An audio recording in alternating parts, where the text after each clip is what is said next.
To Aleena's Story Nights.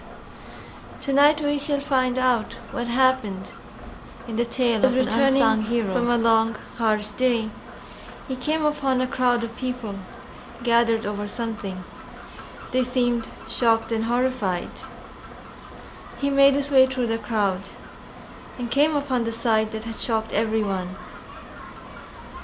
Covered in maggots, crying, was a newborn infant. It was lying on top of the lid of a gutter. The baby's mother or parents, whoever had thrown it there, could not have been a more cruel person. Though the people in the crowd were feeling sorry for the child, no one was willing to pick it up because it was covered in maggots. But this man, the moment he saw the child, he did not waste a second. He rushed to the baby and wrapped her in his clothing and took her to a hospital. At the hospital, the child was treated and she recovered. But question remained, where would this child go now? To an orphanage?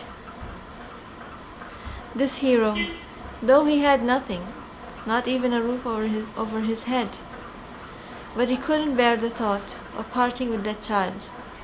He couldn't bear the thought of not being around to protect that child.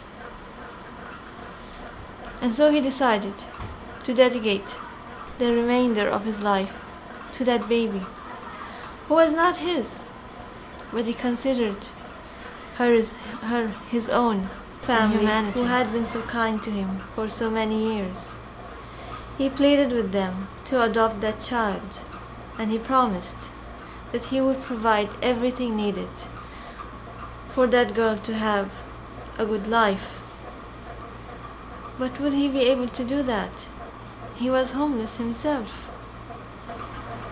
She lived in that family's home, and the kind lady of that house took care of her.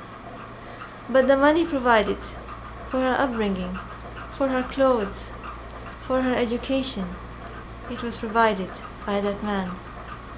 The first sacrifice he made was the money he had been saving so that he may someday have a home again. He spent that money on the child's upbringing.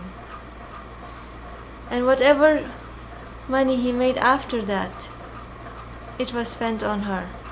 He deprived himself of even the smallest comforts that he had.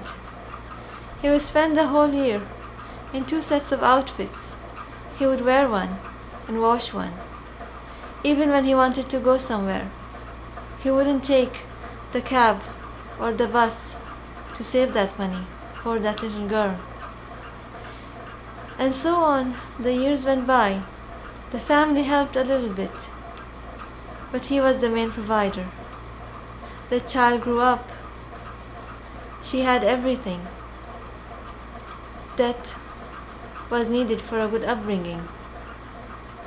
His dream was to put her in college, and he accomplished that dream. When asked, he said that his life was lived through her. When she smiled, he felt happiness in his heart. When she was happy, life was perfect for him. He continued to live on his mattress, but that was not what mattered to him. His little girl was having a good life.